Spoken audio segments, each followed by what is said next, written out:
Are you looking for your next great read, but stumped on where to find it? Let me be your book fairy godmother. When you join Rhonda with a Book on Patreon for $5 a month, I will send you a personalized book recommendation, plus my All Things Bookish newsletter every month, and give you a shout out and plug your project here on the podcast. If you're on a budget, no worries. For only $1 a month, you can get just the newsletter, which includes exclusive content not found on the blog, and a collection of links to articles, stories, and products book nerds will love, curated by yours truly. Go to patreon.com/RhondaWithABook to join. Thanks so much for your support, and as always, happy reading.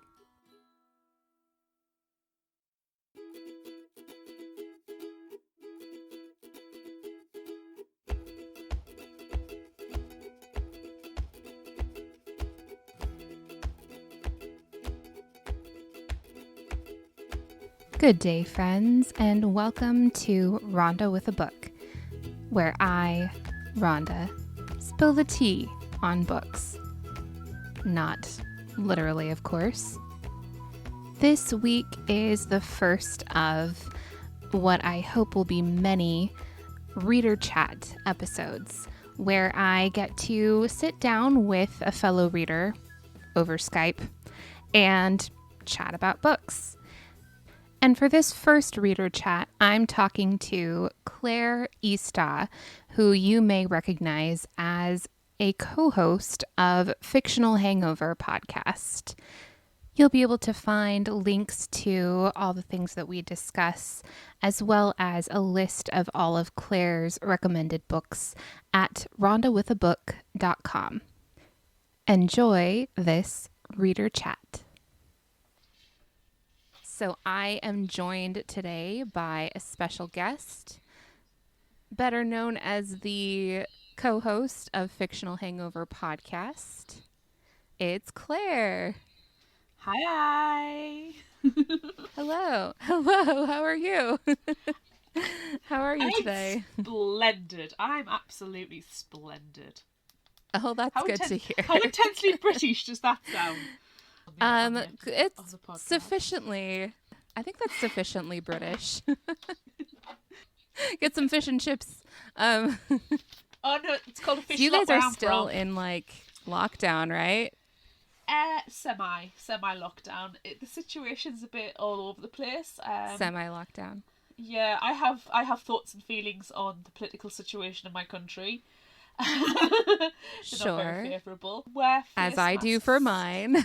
Yeah. Oh, I've got thoughts and feelings about America as well.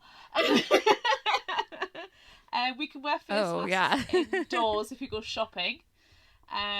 Outdoors is anyone's game, apparently. Schools are going to reopen in September, guaranteed. Okay. But still no large gatherings. It's a little confusing, if I'm honest. So I'm just bare minimum of going out and socialising. I'd rather be safe than sorry. Oh yeah, absolutely. So obviously for Fictional Hangover, you read a book like every week, right? At least. We have recently done an episode where we covered 4 books in one. There were novellas, I will grant you that. Wow. But we did, that was for the House of Night series. We covered the novellas, so it was 4 books for that one. But previously, when we covered the House of Night original series, we were 3 books per episode, because it's a 12-book series. It would have taken us an entire year if we'd done it one every month. Mm-hmm. So yeah, but right. we are huge at Fictional Hangover advocates of audiobooks. Massive audiobook advocates. So yes, probably 90% of what we read, we actually listen to. So it makes it a little bit easier. That's like a life hack. Right. Right. Yeah, because you can like be doing other things while you're listening to your book, and so you're not, neglecting your duties. It's amazing how your chores around the house can be made so much more interesting having an audiobook in the background. I'm not huge on music. I am absolutely terrible with music, so it's always audiobooks for me. Oh, okay. Interesting. So when you're reading or listening to something that's for fictional hangover that you're going to have to discuss, do you feel like you like have to pay closer attention, or do you like take notes, or how do you like kind of process that knowing that you're going to have to discuss it? Kind of differently. So, for example, currently we are going to be covering the Ballad of Songbirds and Snakes by Suzanne Collins. That is going to be the episode we record Ah, this week. So by the time this episode is released, it'll be edited and done. I've already listened to the audiobook, and I'm now writing the summary, and by writing the summary I'm using the physical book as my reference point. okay. So, however, when Okay. I did the summary, I mean, I can't say for Amanda, but when I did the summary for My Plain Jane, it was Uh-huh. a combination of book and audiobook. Whereas My Calamity Jane, because I don't have access to the audiobook in the UK, but I managed to get Uh-huh. day release of the physical book. I was so happy. I didn't think I was going to get it, and I got it. I was just so joyous. I literally danced around my living room. My husband ordered it for me, and it came on the day, and I was so happy. It was read a chapter, write some summary, read a chapter, write some summary. So it's various. Honestly, it can Uh-huh. completely vary. Oh, I loved Plain or My Plain Jane, by the way. That was such a great book. I did. I really enjoyed My Plain Jane, but I actually enjoyed it more on the second reading. So Really? I did. My Lady Jane absolutely cracked me up. It was the antidote I needed in March, and I've recommended it to so many people who want something historical, but not quite historical, or they're just having a really bad headspace Uh-huh. time and they want something that removes them from reality. So I've recommended My Lady Jane quite a lot. My Plain Jane, I didn't quite enjoy it the first time round, but the second to write the summary, I was laughing at the book a lot more. I do find sometimes, and I don't know about yourself, Rhonda, that sometimes when you read a book, it's okay, but then you read it again and you're like, actually, I enjoy it more because, yes, I know how it's going to end. Yes, I know the twists, but it actually helps that you know these little tidbits because it makes you enjoy the hints and tips that happen throughout the book a little bit more. So I enjoyed My Plain Jane the second time round. Mm-hmm. But and I do say this in the episode. I apologise. I've never read Jane Eyre, and I don't want to read Jane Eyre. And I know Jane Eyre is Oh, one of your okay. favourites. I I tried the Michael Fassbender movie. I honestly, I swear I did, and I just couldn't do it. Yeah. Yeah, I hear you. Yeah, my so we talked about Jane Eyre on Pop DNA back in June. And like, yeah, like it is like one of my favorite like classic books. And so like I think having like that intimate knowledge of Jane Eyre, just like I just saw all of those like little references to it in My Plain Jane. So I'm sure that's, the connection that I had with it. So yeah, definitely kind of Do you like some think as inside well? jokes in there, but I Yeah. think it's Do you still, think as yeah. do, do you think having the Charlotte Bronte character and the Jane Eyre character interacting actually added to the entertainment value of it, made it a little bit more interesting? I think so for sure. Yeah, I think that because the Charlotte character in My Plain Jane kind of acts as like the audience surrogate. Like she kind of like says the things that I, as a reader, am thinking when I read Jane Eyre. Uh huh. So I thought that that was like a really kind of funny way to like point out some of the things about Jane Eyre that we, might might like Uh-huh. take objection to. So, yeah, I thought that that was like a really clever way to do that. So, we've talked about like when you read for Fictional Hangover, um but when you're reading something that you're not going to be talking about on Fictional Hangover, is that a different experience? So something Or for is my it own pretty pleasure. much right? If that exists at all. It does, it does. Not as frequently, and to be fair, we try to make sure that what we cover in the Fictional Hangover are books that we are interested in ourselves, either together or separately. We will make Oh, sure. recommendations, but what I find is I can't physically read another book while I'm summarizing a book for the podcast. So, like at the moment, Sure. I'm busy writing the summary for A Ballad of Songbirds and Snakes. I can't read another physical book, and I do have one on the go. I do have A.J. Hackworth's The Library of the Unwritten on the go as a physical book, but I've had to put that down until the summary is Mhm. done. So I'm listening to audiobooks. Okay. And I, Uh-huh. unlike Amanda, I enjoy a romance. I am an absolute sucker for a romance. So I tend to dip Ah. into old favourites, and I call them lighter reads, but there's certainly like rereads, or there might be Uh-huh. continuations of existing series that I'm listening to whilst I'm busy doing a summary. There are also points where we are fantastically ahead of ourselves. So we have like a couple of weeks where it's just read whatever you want. And it's like, oh, the possibilities. What can I Oh. read? And I have no idea. So then I go and reread something I've read a million times before. Um, and again, it's a mixture of a physical Uh-huh. book or an audio book. I'm quite happy to do either. I am listening to an audio book at the moment while I have the summarising on the go, and it's an author called Molly Harper. She tends to do more contemporary books with a magical Mhm. twist.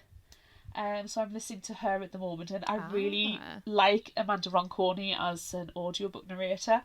They're very sassy, they're very snarky. They are snarky books. There's a smattering of romance absolutely everywhere. There is always a happily ever after.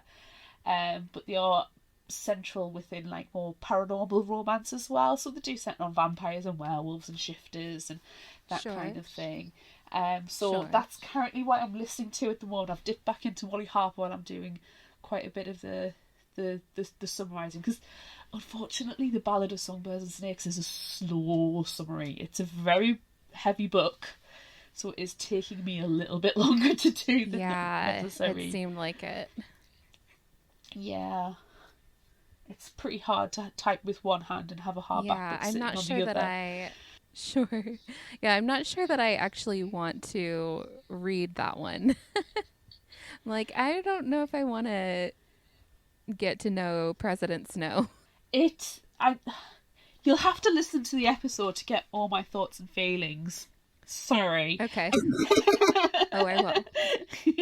So that episode is going to be released on the 12th of August. But it's certainly an Oh, great. interesting read. If you're not sure if you want to read it, just listen to our episode, because we'll spoil it enough for you that you can pretend to everybody that you have read it. Oh, oh yes, I definitely will be listening to that episode. Excellent. So you said that you like paranormal romance. And Regency So, romance. and I'm an Regency absolute romance. sucker for Julia Quinn. I love Regency romance too. Oh, yeah. Have you read any Georgette Heyer? Possibly. She is not on my bookshelf though. As I quickly look at my bookshelf behind me. Okay. No, she's not on my bookshelf. I may have read it within the um, mythology, but she's not. I do okay. not own a physical copy. Okay. But I was curious about paranormal romance. Because are you a Twilight fan at all? That is a heavy question to ask. It's very loaded. It Okay, do you want? Can I is a very contextualize? complicated question. It really, really is. I'm going to Sure. contextualize and say yes and no. So there's me sitting on the fence. When Okay. Twilight first came out, I picked the books up. So yes, I was one who had first edition copies of Twilight. I do not own them anymore because there came a point in my life when I said, I'm not going to read these again. I absolutely adored the first one. I like the second one. The third one, I have a deep hatred for. And the fourth one, I'm okay with. Ish. And then as I've read them on multiple occasions, but it came a point when I actually started feeling that the content of the books were very problematic for me, and I didn't want to go back there. I will say, what Stephanie Meyer has done to make people read is phenomenal. She for me, she is not the greatest wordsmith in the world, but she's got people to read. And I need to give her a lot of credit for that. However, the content of the books I have issues with. I have issues with other people's books as well, such as John Green. He's got people to read. Yeah. But I don't necessarily agree with the content of the books because he certainly romanticizes illness. And I think that's an uncomfortable subject to do, and I don't know how right it's being done. But to stick with Twilight, yes, when they first came out, I adored them. I dragged my now husband, then boyfriend, to the movies to come see them. I went with my friends. We had a book club at work just solely to read and talk about the Twilight series. But I think my taste has changed. So you're going to ask me about Midnight Sun. Yeah. Yeah, I'm kind of the same. Like I was super into them when they first came out, and I was like you're never too old for YA fiction, but I was like almost not a teenager anymore when they first started coming out. I was in my 20s. But okay, sure. Yeah. I think I was 18 when the first one came out. So, I was like really, really into them while I read them. And then I kind of just like I watched the movies and everything, but then I just kind of left it behind and I was done with it. So it's interesting to me to see this kind of I think it's even called the Twilight Renaissance, in that we're seeing on social media, that people are kind of Twilight's cool again. I don't know if it was that, or if maybe there's kind of a catch-22 that now Midnight Sun is about to come out, which, a lot of people are really excited about that, but I know a lot of people have mixed feelings about that too. Would you say that you have mixed feelings about Midnight Sun coming out? I would say that's probably the polite way of putting it. I have thoughts and feelings about it. They're neither strong. They're not strongly negative or strongly positive. Okay. I'm a little shocked that it was Midnight Sun. I remember getting a copy of Midnight Sun with one of the book releases. It obviously wasn't the full. It was the first chapter or two. I wish I still had it because I could sell it on eBay for a fortune. But right.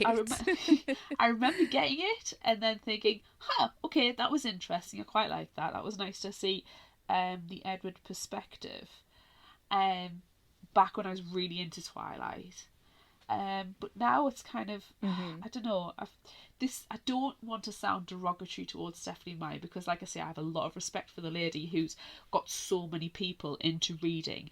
It feels lazy for me that all you're doing, it feels like essentially, without having read Midnight Sun yet, it's not released yet. And we do plan on covering it on Fictional Hangover in September. Oh, do you? Okay. Yes, we do. But having not yet read Midnight Sun, it feels like a very lazy choice where it's a story that's already been written.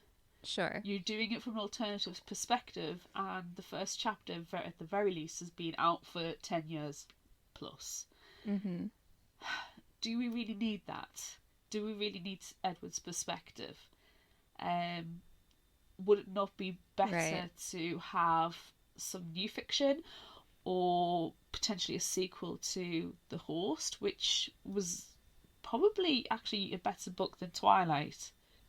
Oh yeah, for sure. And I think, I don't know, I'm kind of like, I'm there's the little fangirl in me from X amount of years ago was like, oh yay, another Twilight book. But then the adult in me is kind of like, ah, okay, a little disappointed. Right. Yeah. Yeah, I do feel like it's kind of overkill at this point because, like, she did, for the 10th anniversary, she did Life and Death, which is like the gender swapped Twilight. So it was the same story again, just with the genders flipped. And now it's like, once again, it's the same story, but just a little bit different. So, I Yeah. mean, like, I understand, like, why. Like, I mean, she's going to make a lot of money from it. Like, and, She's like, don't, certainly going to be I able to don't pay off a begrudge mortgage. her. Right. Yeah. Like, I don't begrudge her that money. Like, yeah, go get it, girl. But, like, I know that she has a lot of stories that she could tell. Why doesn't she tell a different story? Yeah, So, yeah. yeah, I think that's kind of where I land. It's kind of like a safety net, really, But isn't it? yeah, And another it's very safety net, because interesting. it's the third rehash of the same story, and I think I'm more disappointed that there's Hmm. not something a bit new, a bit different. I don't even mind if it was within the Twilight universe and it was somebody else's story. Hmm. I think even that Yeah. would have possibly been a little bit more interesting, because there was a short story, the life and short death of, Oh yeah. Of Bree Tanner. yes, I Is that really liked the that. short second life of Bree Yes, Tanner? Yeah. I really liked that. I really rated that as a short Yeah. I story. I didn't read liked that it. actually. It was nicely done. It was nicely tied in, and you can imagine the little side character who does appear Okay. in the main series, just in the hovering in the background, and I really liked that. And even if it was something along those lines, I think it would have been slightly more interesting, or even something historical with one of Mm. the older vampires, but a Yeah. 100 years ago. Uh-huh. There's just so much scope when you have vampires, and when you have vampires that live a long time, Yeah. there is a lot of scope to go elsewhere, and it feels, like I said, a little bit lazy to go through the same story again. I will read the book though, and you'll be able to hear my Hmm. thoughts about the book on the Fictional Hangover episode. I'm trying to maintain an open Yeah. mind on it. I don't want my preconceptions Sure. to to bleed into the episode. Um, Especially, I'm undergoing um, a similar thing with the Ballad of Songbirds and Snakes. I adored the Hunger Games. I still do adore the Mm. Hunger Games as a series of books. Right. And the same questions arose of, do we need a prequel? Do we need to find out about Snow? Do we need to delve back into that world with characters who we've already met? Um, and it's an interesting Hmm. topic to discuss, and it's an interesting thought. Well, they are much beloved characters. It's a much beloved world. Is it good to go back there, or is it leave well enough Right. alone? Yeah. Yeah, and I feel like at least with the Hunger Games one, like it is like a completely different story. But yeah, I think with Midnight Sun, I'll kind of do the same thing. I'll wait until I hear the Fictional Hangover episode before I decide to read it. So you so you guys will be my That's right. Let us do all the hard work. be my litmus test. Oh yeah. That's why I listen to you guys, honestly. Excellent.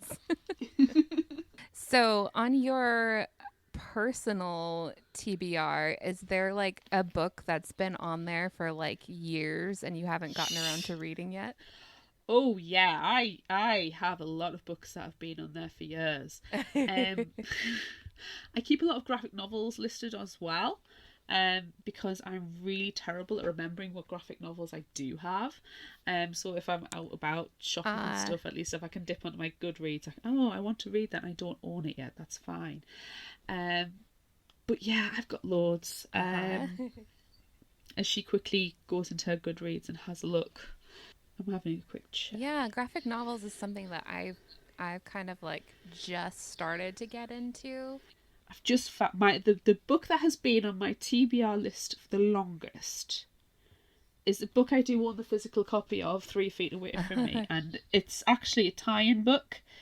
It's called Peter and Max by Bill Willingham, and he is the author of the Fables comic book series with Vertigo, and it is probably my all-time favourite graphic novel series. It's a twist on the usual fairy tale stories. Little Red Riding Hood's awful. She can be really, really awful. Goldilocks is a little too into bears. These are rated for adult books. Oh. Yeah. Okay. It's got Snow White and the Big Bad Wolf, and it's got them all in there, but it's twisted. And the artwork is just absolutely beautiful. And there's spin-offs with the Cinderella story, the spin-offs with Jack of Fables, but the main series, it's probably about 22 books, and it's just absolutely fantastic. The stories just flow together so wonderfully. I have the entire collection, and I can't recommend it enough for anybody who doesn't want to go for the superhero traditional Marvel DC. If they want to go for something a bit different, Fables, published through Vertigo, is absolutely fantastic. So book-wise, it's a tie-in Peter and Max to the Fables series, which I bought in New York. I remember buying this in New York.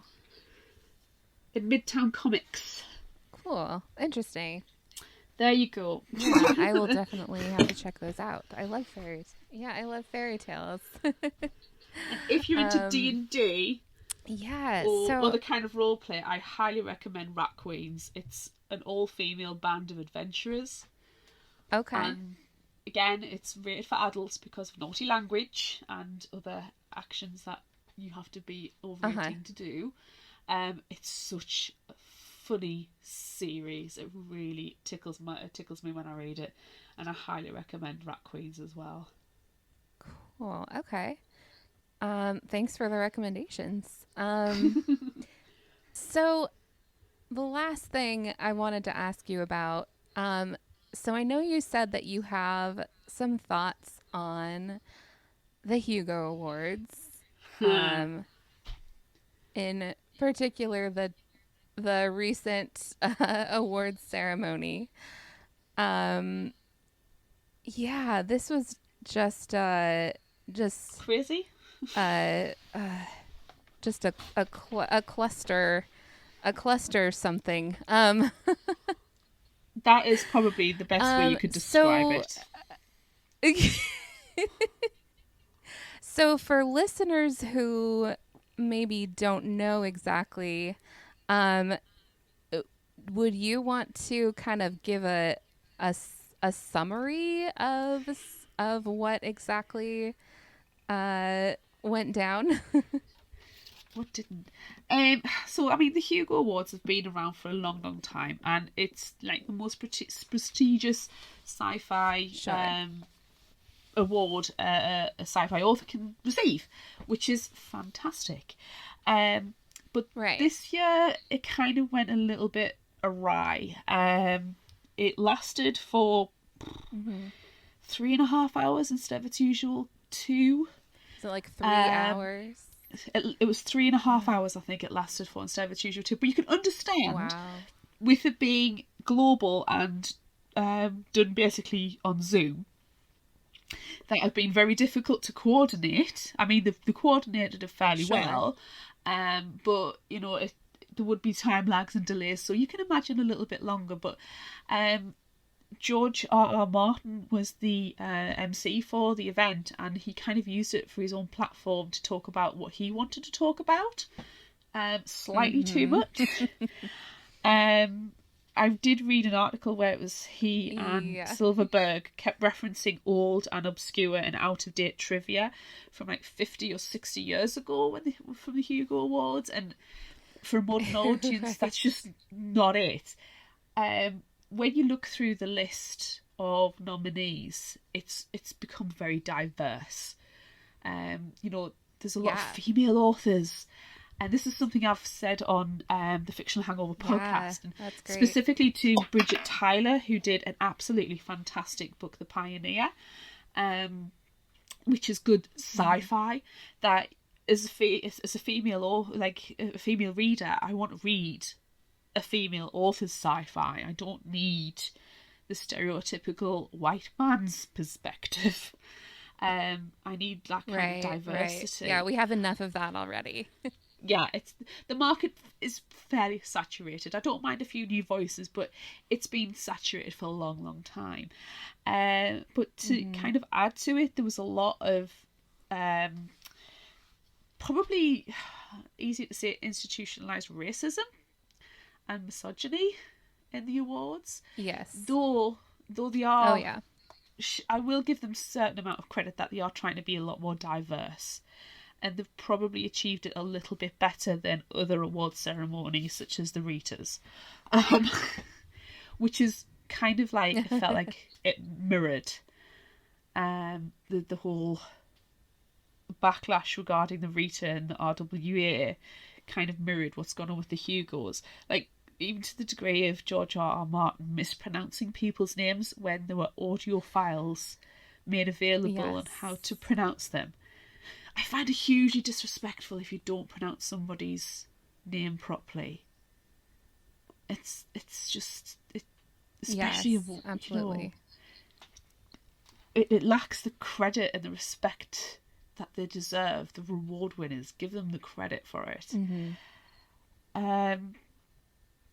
It just seemed to be a bit tone deaf to the changes that have taken place within world politics at the moment, and the culture and like the makeup of the nominees. Right. Yeah. And I wonder like why they feel now that they have to like retroactively give awards to sci-fi authors from like the 1940s. Oh. Like like they have like why do they feel like they need to do that? Like H.P. Lovecraft is one of the biggest authors. Misogynist and racists in literary history. Like, even racists are saying he's gone too far. And when a racist tells you you're too racist, you know that's bad. And to give him, and it's like Hugo Awards, read The Room. Read The Room. That's just terrible. Do you know what, though? Yeah. As I was talking about this entire situation with my husband, and we play tabletop games as well as read books.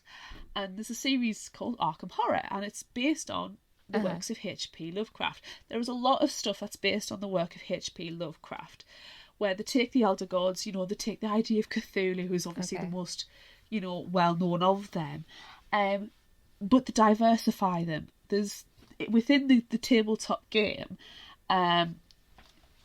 there's people of colour, there's women, and they're not just women who are in the background, they are psychologists and, librarians and, people of intelligence and credibility. And Fantasy Flight Games have done a fantastic job of diversifying what H.P. Lovecraft has done. There's even gay characters, there's people of colour within it.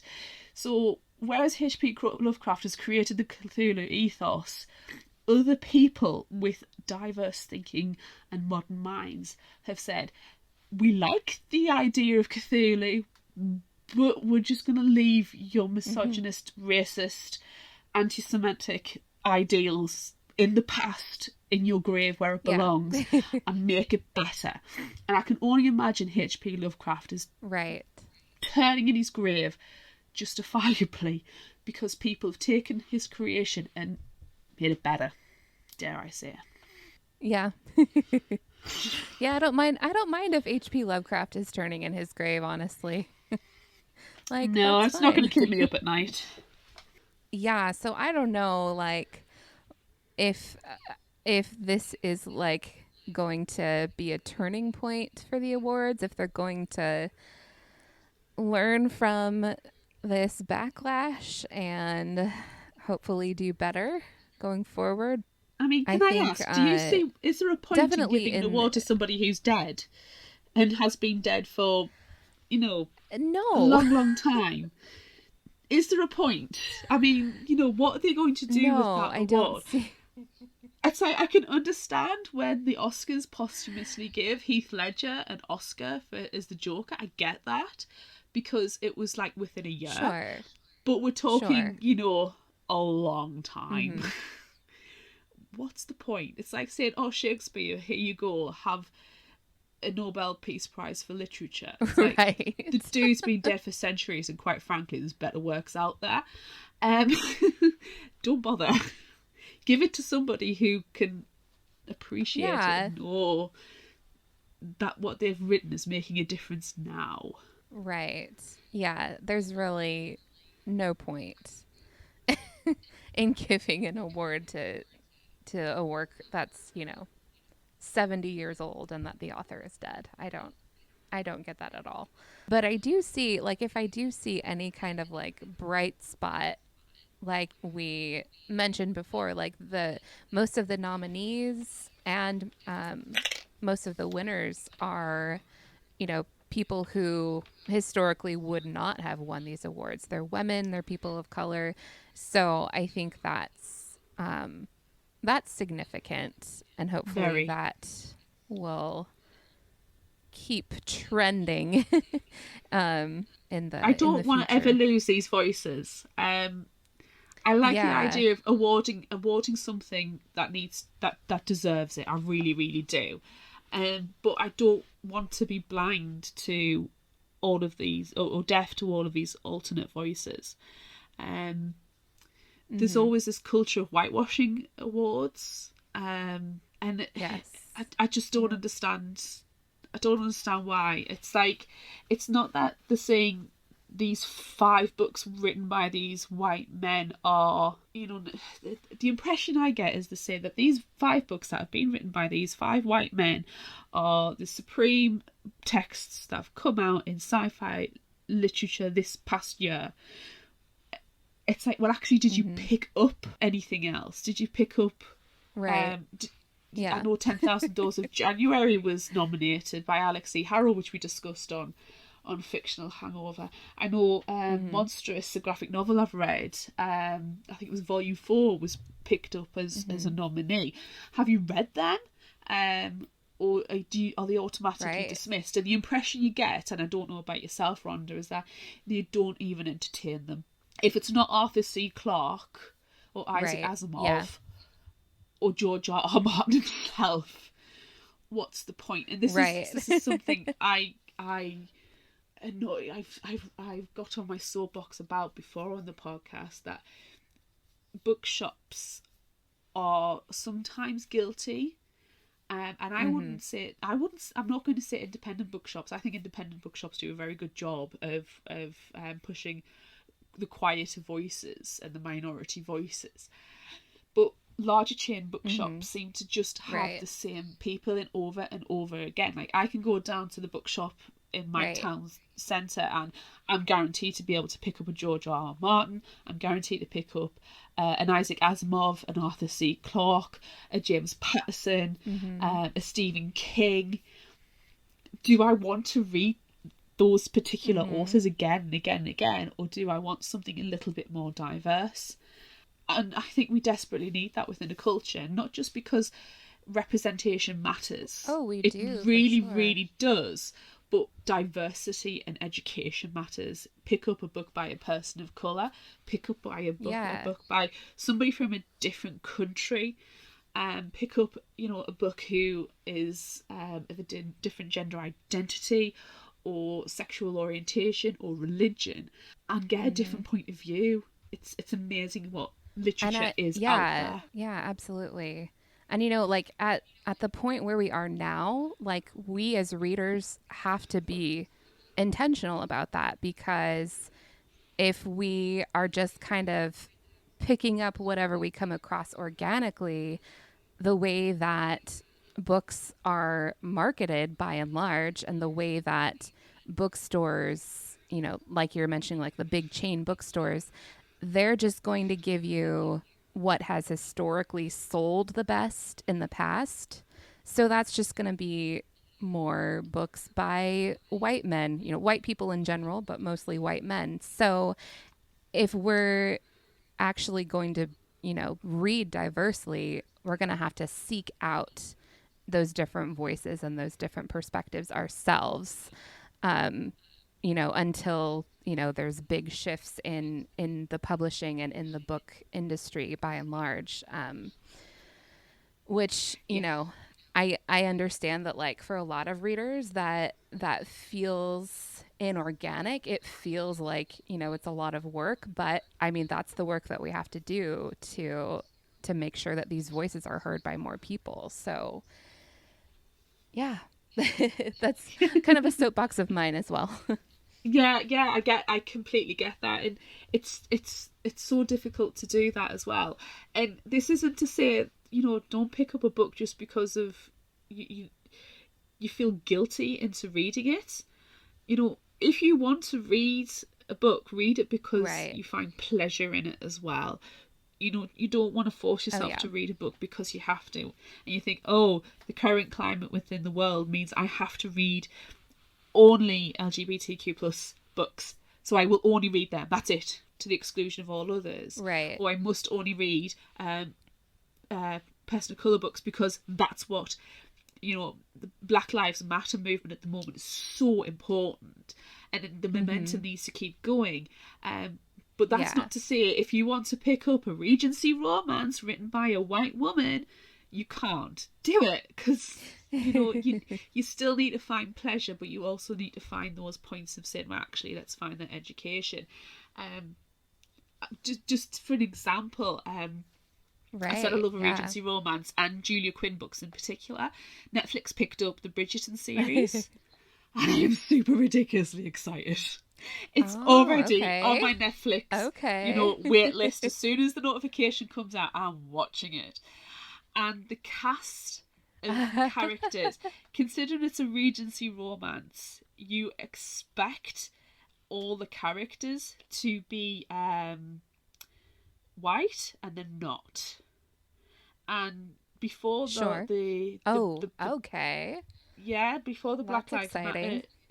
Well, exactly. It was before the Black Lives Matter movement, because it was last year when they started filming it, because obviously pandemic.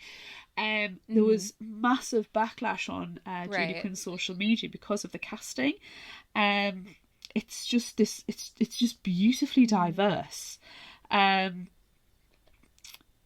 I mean, to be fair though, I will say you do have Julie Andrews playing Lady Whistledown, and I am just ridiculously excited at that prospect. But there's some central characters that are being played by persons of colour, people who you wouldn't say. Like, there's Simon Bassett, who is one of the lead characters in one of the book. He is English Gentry, is being played by Renee John Page, and he's a person of colour. Go like, if you look at the IMDb page, it's just absolutely Hmm. beautiful, the diversity that's in this cast, and the way that Julia Quinn as an author has said, I do not see Simon Bassett as being the white man, because the person they have cast in the Uh-huh. role is perfect. He is the essence of Simon Bassett, and I think that's what we also need to take into consideration. And we also need to remember that the world is not white, and it historically has never been solely white. There's always been people of various Right. genders, identities, Hmm. colour and religion in the background. We've just turned a blind eye to it. And, being British, I know we have problems with Hmm. colonialism that we were never educated about in school. So it's on me. Hmm. The onus is on me to educate myself and educate my son. But it's lovely to Right. see the normalisation, hopefully, of diversity within. these popular cultures. Yeah, absolutely.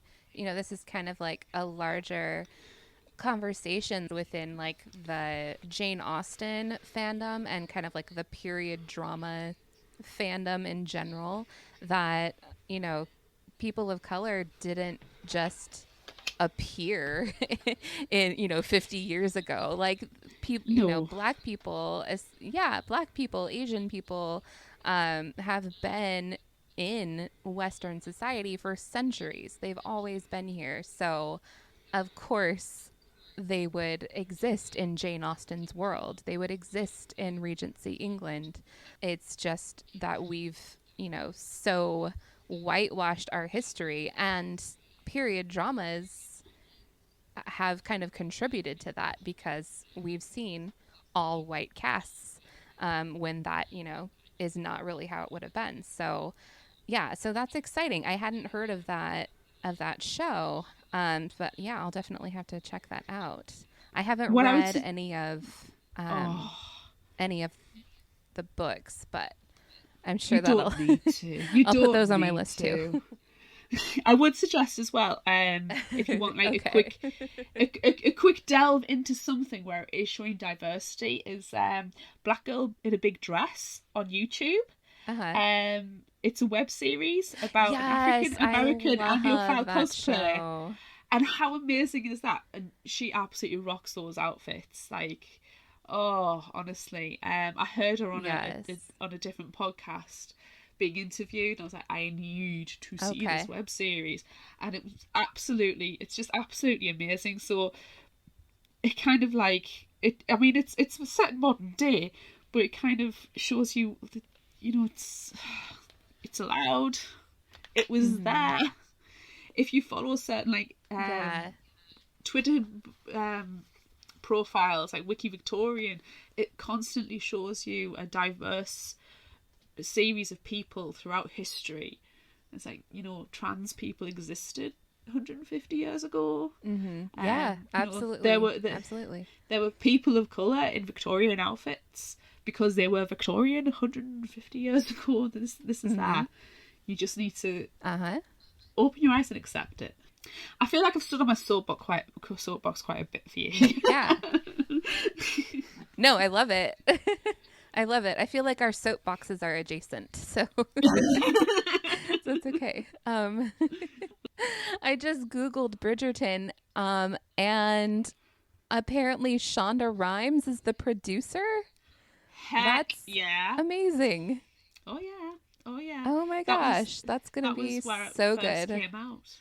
Honestly, I'm ridiculously looking forward to it because some of my favourite books are Julia Quinn novels, and yeah, but I absolutely adore them.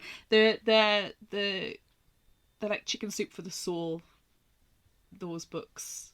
Julia Quinn's a default for me. She's very much a default setting, and I need to have her books Good on day of release. know. Will she respond to any of my Instagrams? No. Tell the lady how much Maybe I love her. someday. We'll just have to make sure that like Fictional Hangover becomes like really famous, so then like she'll have to talk to you. Well, the author is she lives in Seattle, and she does? She does, and she often says how she visits her local coffee house to write, and I'm like, okay, there can't be that many of that type of coffee house in Seattle where it originated from. I'll just visit them all until I find her and stalk her and go, I love you. Yeah, sign all my books. Yeah. There really aren't that many coffee shops in Seattle, so I'm sure you'll find her no problem. I won't have a restraining order instantly put down on me. It's Right. fine though, because then I'll finally get to meet Amanda and I'll drag her along with me, so it's fine. It's fine. Oh yeah. We've Totally. never met. We've never met in person, so we might as well do it, and I'll drag her along with You me. guys Romance. you guys have never met. No, our romance is purely social Yeah, media and then you based. could I'm in Tacoma, so I can come up and hang out with you guys too. Do you want to let everyone know where they can find Fictional Hangover, and if you have any special things to plug for Ooh. Fictional Hangover? Fictional Hangover is across all social medias, so it's Fictional Hangover on Facebook, Instagram, Pinterest, and Goodreads. It's Fictional Hangover, no ER, on Twitter, and Fictional Hangover, no ER.redbubble.com for all of our merchandise, including one that was created in homage to Rhonda, which is the décolletage. Yes. that got put up within 15 minutes of a conversation. Yes, I noticed that. Yeah, I'm on Twitter as Vidania82 and on Instagram as Claire Drinks Tea. But coming up for Fictional Hangover, we have our 100th episode coming up in August on the 26th. So on the 25th. Yeah. So on the 25th, goodness knows if this is going to go well. It's either going to be the best thing since sliced bread or a complete car crash. So either way, tune in for it. Me and Amanda are going live. Oh, yeah. Yeah, so it's 1 p.m. Pacific. Oh, I'm so excited. 3 Central, 4 Great. Eastern, and 9 p.m. We class it as Claire time, so GMT, on Tuesday the 25th of August. Sure. We have some hopefully fun things planned, but we are also going to talk about a short story, which is a free short story available on Tinterwebnet. And it's Heads Will Roll by Lish McBride. So we're going to encourage people before the live show to have a read of that. And we will be posting links on our social media to the event and to the short story. So we are going to cover that live. Goodness knows if it's going to work. Fingers crossed we have no internet issues. So it could go either way, but we are just hugely excited and massively nervous about it. And we do have some bonus episodes of authors that are dropping soon as well, but I'm not going to say who. You have to subscribe. Oh, yes. Go subscribe. Yes. Yeah. That's very exciting. I will be tuning into your live. That's listener number 3. But, yes. It's terrifying. I'm so happy that we reached the 100. I really congratulations on 100 episodes, and it's a great podcast. It's a lot of fun to listen to, so everyone go listen to it. But thank you so much for stopping by from across the pond. Yes. And chatting with me today. It was spiffing. I love chatting about books, really so this is like... Any time, Rhonda, and you are more than welcome on Fictional Hangover any time. You have to read the book, though, and not just use us to cheat. Yes.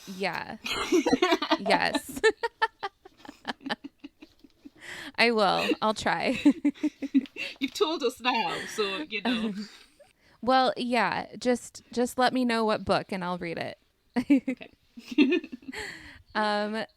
But yeah, thank you so much. And hopefully we'll catch up again soon. Definitely. Thank you so much for having me on. Thanks again to Claire for joining me for this reader chat on Rhonda with a Book. You can find links to everything we talked about, as well as a list of Claire's recommended books at rhondawithabook.com. And you can get exclusive bonus content through my Patreon. You can also follow me on Instagram, Twitter, and TikTok. Thanks for listening, and as always, happy reading!